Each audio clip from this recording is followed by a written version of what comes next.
Hachette Éducation vous présente les podcasts Vocation Auteur. La parole est donnée à nos enseignants auteurs, tous les hommes et les femmes qui sont derrière nos créations éditoriales. Ils vous racontent leur parcours, vous parlent de leurs pratiques et du sens qu'ils donnent à leurs projets éditoriaux. Comprendre qui ils sont pour comprendre ce qu'ils font. Bonjour à tous, aujourd'hui je vais vous présenter Juline Anquetin-Rault. Elle est professeure d'histoire-géographie dans le centre de formation d'apprentis Simone Veil à Rouen et directrice de Classe Autonome Rouen, une agence de soutien scolaire qu'elle a fondée en 2019. Elle est aussi l'auteure chez Hachette Technique d'un nouveau concept de matériel pédagogique innovant, conçu pour les élèves de CAP et permettant d'apprendre autrement. Dans un premier temps, nous allons parler de son parcours, puis dans un second temps de ce qui l'a conduite à développer cette nouvelle forme d'enseignement. Commençons en musique avec la chanson de Phil Collins « Je veux savoir », chanson choisie par Juline et éditée par Walt Disney Records.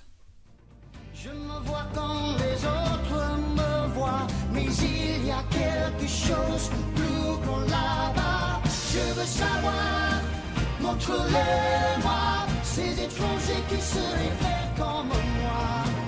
Apprends-moi, montre-les-moi, ces inconnus qui seraient pareils à moi. Bonjour Julie. Bonjour Pascal. Alors pour introduire ce podcast, je t'ai demandé de choisir un extrait musical. Tu as choisi l'extrait de la chanson de Phil Collins « Je veux savoir ». Peux-tu me dire pour quelle raison tu as fait ce choix ? Oui, c'est une chanson qui parle de transmission, de quelqu'un qui a un savoir et qui va le transmettre à quelqu'un qui n'en avait pas. Et il y a une phrase que j'aime beaucoup dans cette chanson qui est « Montre-les-moi ces étrangers qui seraient faits comme moi ». Et je trouve que ça résume très bien l'histoire géographique. On étudie soit dans le temps, soit dans l'espace, des civilisations autres que la nôtre. Et pourtant, ce sont des humains qui sont faits comme nous. Et j'aime beaucoup cette chanson. Alors, tu es enseignante depuis 14 ans. Tu as également créé une agence de soutien scolaire, la classe autonome. Qu'est-ce qui a suscité chez toi cette vocation d'enseignante ? Et avant ça, peut-être, est-ce que tu peux nous dire un peu quel élève tu étais ? Alors moi, j'étais une très très bonne élève, voire même une trop bonne élève. Je pense que parfois, je devais agacer mes enseignants. Non, j'étais une très très bonne élève parce que j'avais cette soif d'apprendre. Et je voulais toujours apprendre, toujours créer, toujours faire de nouvelles choses. Et donc, je ne supportais pas les vacances. Donc, je finissais mon cahier de vacances le 2 juillet. J'entamais celui de mon frère. Je me faisais disputer parce que je faisais celui de mon frère. Ah ouais. Donc, non, j'étais une très, très bonne élève. À part peut-être l'anglais qui a un peu péché pour moi et qui est une bonne expérience parce que ça me permet de savoir ce que ça fait quand on n'y arrive pas, quand on a envie de lâcher, quand c'est difficile. Et ça, je le retrouve beaucoup chez mes élèves. Donc, heureusement que je n'ai pas eu une très, très bonne expérience de l'école. D'accord. Et tu étais une ado également qui était très inventive, si je me souviens bien.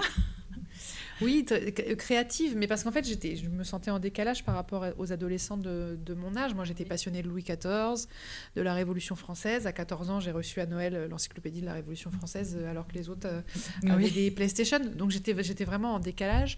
Et oui, donc quand il y avait 2 mois de vacances, je m'ennuyais profondément et donc je créais beaucoup de choses. Donc j'ai créé un collège fictif, imaginaire. J'ai créé toutes les classes, les emplois du temps, les professeurs, les noms des élèves, les matières, etc. Tu étais prédestinée. C'est marrant, quand j'y repense aujourd'hui, je me dis que c'est extraordinaire parce que ça serait mon rêve de monter une école. Il y a un après-midi, ma mère m'a retrouvée allongée sur le sol de ma chambre en train de faire la généalogie de Louis XIV. J'avais collé des feuilles A3 ensemble, j'avais fait un arbre généalogique, des cousins, de la famille de Condé, de Conti, etc. Parce que c'était ma passion, j'adorais l'histoire. Voilà, donc c'était... Mais c'est marrant parce que aujourd'hui, j'ai une passion pour les adolescents, alors que pour moi, ça a été une période que je n'ai pas particulièrement aimée. Et aujourd'hui, c'est ce qui me passionne. Et aujourd'hui, c'est assez drôle, paradoxal. Alors, tu disais donc avoir une passion pour l'histoire. Donc tu es rentrée à l'université. Du coup, tu as fait une fac d'histoire. Mm-hmm. Et alors, est-ce que tu peux nous en dire un petit peu plus sur la suite ? Oui, je suis passionnée d'histoire depuis que je suis toute petite, depuis que mes parents à 4 ans m'ont emmenée au château de Versailles et que j'étais fascinée par la grandeur, le grandiloquent de cet espace, de ces jardins. J'avais l'impression que ça se finissait pas, que c'était à l'infini. Surtout à 4 ans, j'étais vraiment petite en taille, et donc j'avais vraiment cette sensation d'immensité. Donc je suis rentrée à l'université d'histoire à Nanterre, et j'ai adoré ça. J'ai adoré les 8 années que j'y ai passées. J'ai beaucoup, beaucoup aimé. Et je pensais vouloir devenir maître de conférence et enseignant-chercheur. Et en commençant à faire de la recherche, je me suis rendu compte que ce n'était pas ce qui m'épanouissait. Je trouvais que le monde de la recherche était assez... c'est un monde très solitaire. Il y a certaines normes à respecter. Sous prétexte d'être très, très sérieux, on ne peut pas forcément... ne serait-ce que de mettre de la couleur. Voilà, moi, j'avais écrit mon mémoire, j'avais mis de la couleur. Pour moi, ça me paraissait logique, beaucoup plus pédagogique et beaucoup plus facile à comprendre. On me disait, non, il faut écrire en noir et blanc. Donc, voilà, pas la recherche. Et j'ai décidé de passer le CAPES et l'agrégation la même année, puisqu'on pouvait à l'époque le passer la même année, pour aller enseigner en collège et en lycée. Et malheureusement ou heureusement pour moi, je n'ai pas été reçue. Donc j'ai échoué au CAPES et à l'agrégation de quelques points. Et ça a été la chance de ma vie, finalement. Oui, bien sûr. Et donc... comment tu peux... est-ce que tu peux nous dire ce qui te plaît aujourd'hui dans ce métier d'enseignante ? Tout te plaît ? Tout me plaît, même corriger des copies, ça me plaît. D'accord. Surtout depuis que je fais des corrections vocales, j'adore ça, c'est super fun à faire. Non, j'aime tout parce que j'ai cru que je pourrais pas le faire. Donc en fait, même corriger des copies aujourd'hui, ça me plaît. Moi, je me souviens quand j'ai passé la 2e année le CAPES, et j'étais en stage dans un collège, et j'entendais les profs se plaindre, oh là là, il y a la réunion parents-prof ce soir, oh là là, il y a tant de copies à corriger. Et moi, j'étais à côté, je me disais, mais bon sang, moi, je rêve d'être à votre place, quoi. Donc, tu vois, ça m'émeut, même encore aujourd'hui. Voilà, tu as réalisé un rêve, en quelque sorte.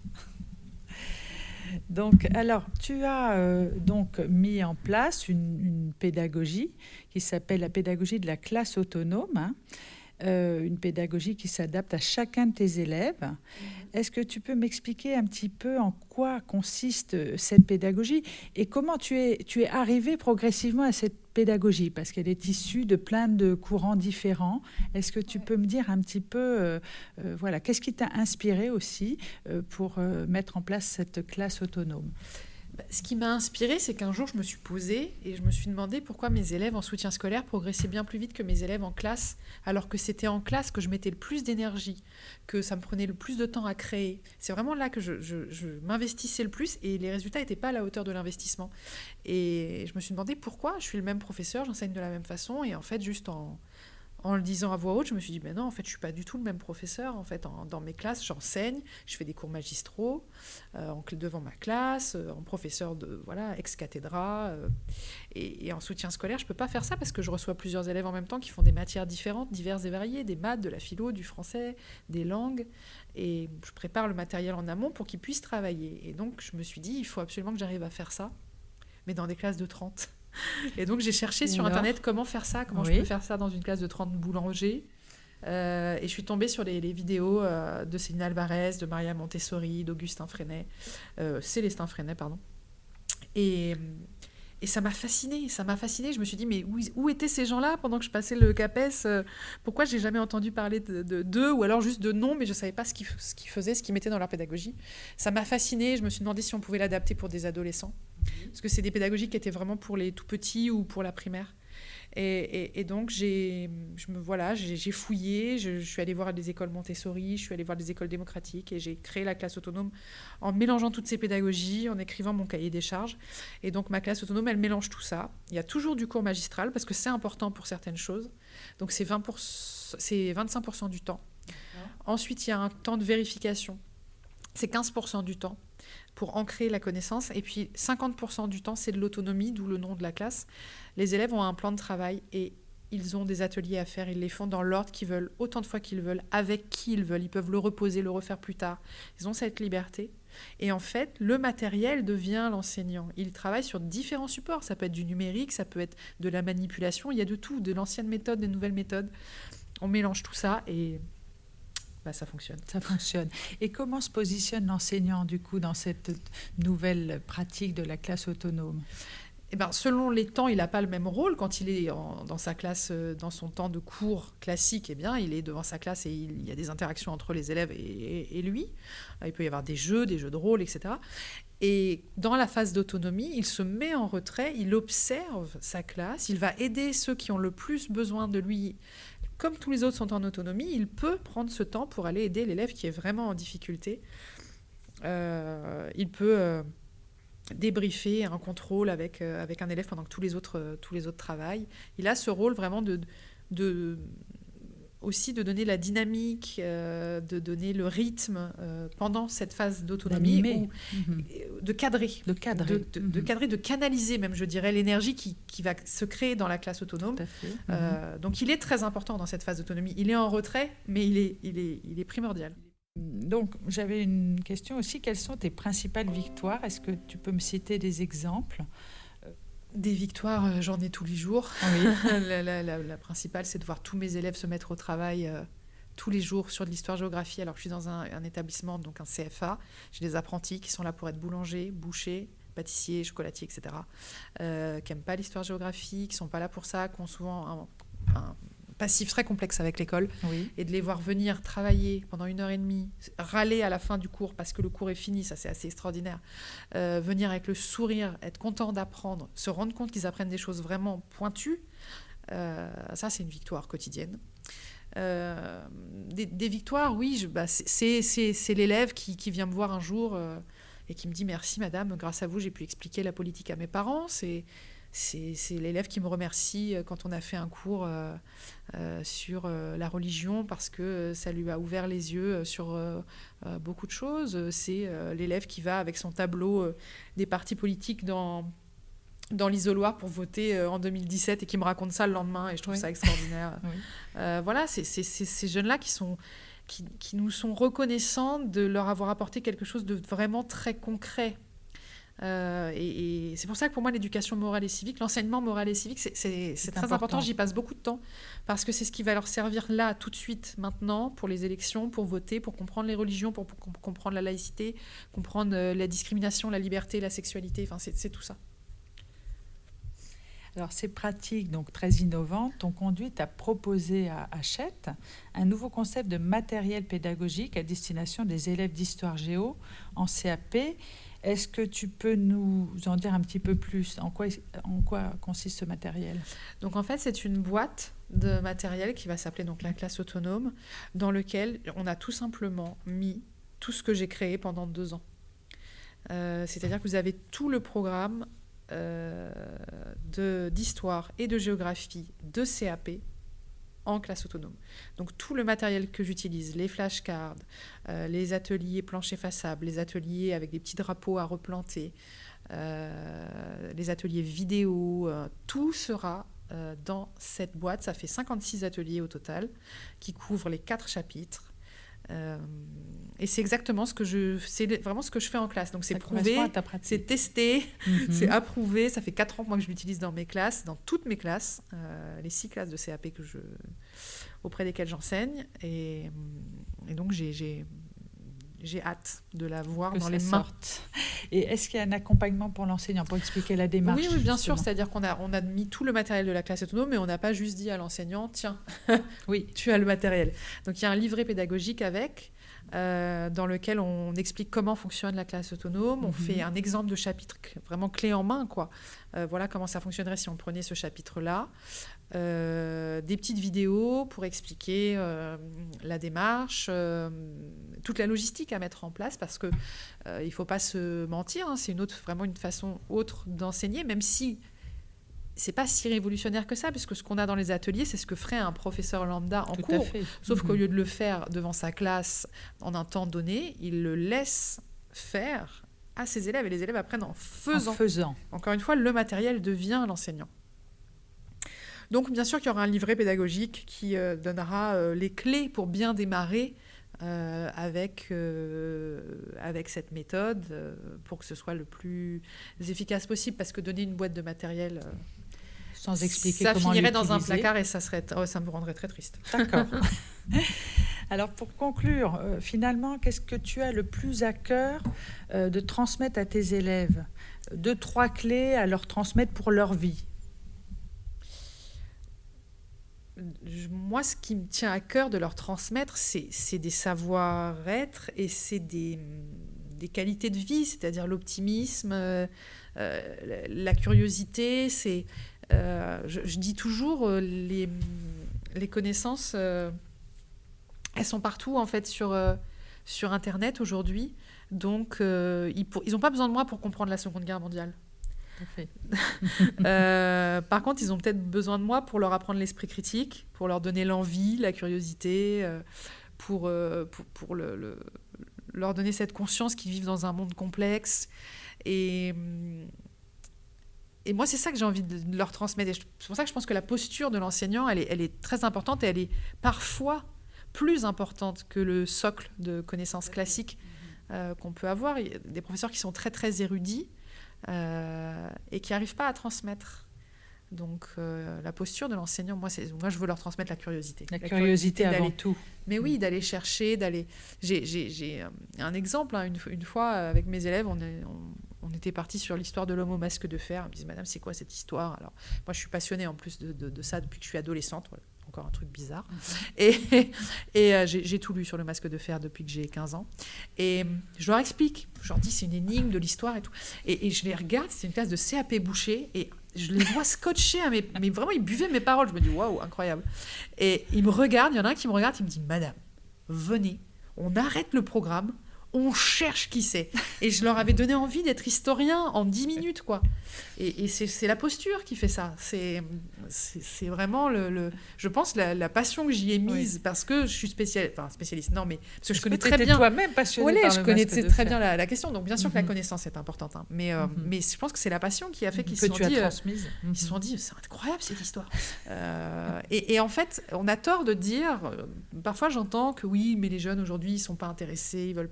Mais c'est pas vrai. Moi, j'ai réussi à faire à des élèves de CAP, de leur faire étudier Racine, de leur faire étudier, de leur faire de la philosophie, de leur faire aimer le XVIIe siècle. Donc, la façon dont on va leur faire apprendre et l'approche qu'on va mettre, c'est ce qui va tout changer. Et c'est ça la pédagogie. Oui. C'est trouver comment je fais en face des élèves que j'ai face à moi.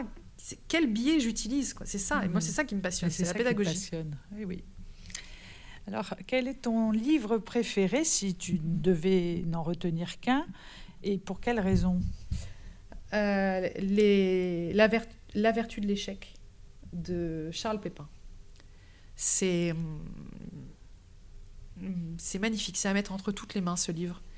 C'est un tout petit livre, c'est pas très long à lire. Moi, je l'offre à tout le monde, tous les gens autour. Et on me l'a offert, c'est quelqu'un qui me l'a offert. C'est un ami, un très bon ami qui me l'a offert, parce qu'il avait vu dans mes salles de classe écrit l'échec est le meilleur des maîtres. Et il avait trouvé ce livre et m'avait dit, c'est génial, c'est pour toi, quoi.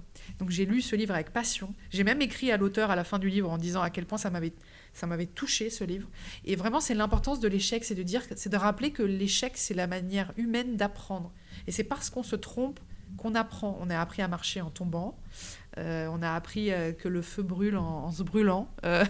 Donc, il faut qu'on se trompe. Et en se trompant, notre cerveau comprend le message d'erreur, rectifie. Et c'est comme ça qu'on apprend. Et c'est comme ça qu'on fait des découvertes. Tout à fait. Dans ce livre, il parle de Thomas Edison, qui a testé des milliers de façons d'essayer de faire une ampoule. À chaque fois, il échouait. Et on lui disait, mais arrête, t'as échoué. Il dit, non, j'ai juste trouvé une façon de ne pas faire une ampoule. Et à la fin, il trouve. Et en fait, il explique qu'à chaque fois qu'il se trompe, ça lui permet de réajuster pour trouver le moment où ça va fonctionner, ça va faire une ampoule. Donc c'est ça, c'est J.K. Rowling qui envoie son manuscrit à 12 éditeurs en Angleterre, et tout le monde lui dit non, et puis à la fin, le 12e, il dit, ouais, moi je le vends, ça. Je vais l'éditer, je vais le publier. Donc c'est ça, moi je me dis, c'est incroyable. Et c'est un peu mon histoire, on échoue, mais moi non. Moi je voulais être professeur, donc tu pas moyen que je lâche. Tu n'as pas lâché, tu as bien raison de ne pas lâcher. Alors, si tu devais aussi nous donner ta citation préférée, quelle serait-elle? J'ai beaucoup de citations, j'en aime beaucoup. Il y en a au-dessus de mon tableau dans ma salle de classe et j'en ai dans mon agence de soutien scolaire aussi, j'aime beaucoup. Il y en a une que j'aime particulièrement, c'est ce ne sont pas nos capacités qui font ce que nous sommes, ce sont nos choix. C'est J.K. Rowling, justement, c'est Harry Potter. Mais ça pourrait être Jean-Paul Sartre. C'est totalement l'existentialisme, l'existence précède l'essence. C'est exactement ça. C'est cette idée que c'est pas la situation dans laquelle on est né au départ, c'est pas les cartes qu'on avait en main au départ qui vont faire ce que nous sommes. C'est vraiment nos choix. Et je trouve ça parfait pour les élèves que j'ai en face de moi, c'est de dire... T'es peut-être parti du mauvais pied, t'as peut-être pas toutes les cartes en main, c'est peut-être difficile, peut-être tu penses que tu n'es pas bon dans cette matière, mais ce qui va tout déterminer, ce sont tes choix. Et donc ça empêche d'être une victime. C'est un message d'optimisme et de prendre sa vie en main et de dire ah mais c'est pas ma faute, mais moi j'ai toujours été nulle en maths. Non, faux. Oui. Faux. Le cerveau a une plasticité, oui. Le cerveau a une plasticité incroyable. Tout le monde peut progresser. Et ça, c'est mon travail tous les jours, de venir aider des élèves qui ont été brisés par un système et qui pensent qu'ils ne sont pas bons, qui pensent que c'est à vie, que si on est nul en maths, on est... Alors que non, on le sait aujourd'hui qu'il y a une vraie plasticité cérébrale et moi, j'ai aidé des élèves multi-10, des élèves dyscalculiques, juste avec des couleurs, en découpant des chiffres, en leur faisant manipuler, et ça, tout de suite, ça a éclairé tout pour eux. Donc, encore une fois, c'est de la pédagogie, c'est trouver, pour cet élève-là, ce qui va fonctionner. Et ça, c'est passionnant. Cette idée d'être responsable de sa vie et de ses choix. Je trouve ça très encourageant. Le message, c'est très encourageant. Oui. Et encore une fois, c'est la posture de l'enseignant. C'est très important quand il rentre dans sa salle de classe et qu'il a le sourire et qu'il a envie d'être là pour ses élèves et qu'il est cohérent dans ce qu'il dit. Et c'est une deuxième citation que j'aime beaucoup de Jaurès, qui dit on n'enseigne pas ce qu'on sait, on enseigne ce qu'on est. Et on ne peut enseigner que ce qu'on est. Et c'est exactement ça. Moi, mes élèves, je pense que ce qu'ils apprécient aussi, c'est la personne derrière. C'est ce que tu es. Oui. Mais ça m'a même fait douter de ma méthode. Parce qu'un jour, j'ai un ami qui m'a dit, est-ce que tu es sûr que c'est ta méthode qui fonctionne ou c'est toi ? C'est les deux. C'est la méthode. Et c'est toi aujourd'hui, aussi. je sais que c'est la méthode parce que j'ai formé beaucoup de professeurs à la classe autonome en Belgique, au Luxembourg, en Suisse, en Espagne, en France, dans des lycées, dans des collèges, dans des lycées agricoles, dans des formateurs dans le supérieur, et ça fonctionne. Ça fonctionne sur toute matière. Quand un professeur est motivé, qu'il veut la mettre en place, ça fonctionne. Cela fonctionne très, très bien. Donc... la méthode fonctionne très bien, mais pour cela, il faut que le professeur en face ait la bonne posture. Donc, on enseigne effectivement parce qu'on est. On enseigne ce qu'on est. Merci Juline. Merci Pascal. Et merci de ce message positif. Et à très bientôt. Merci de nous avoir écoutés. Vous pouvez retrouver ce podcast sur le site Hachette Éducation et sur les plateformes de streaming. Si vous avez aimé, n'hésitez pas à liker et à partager.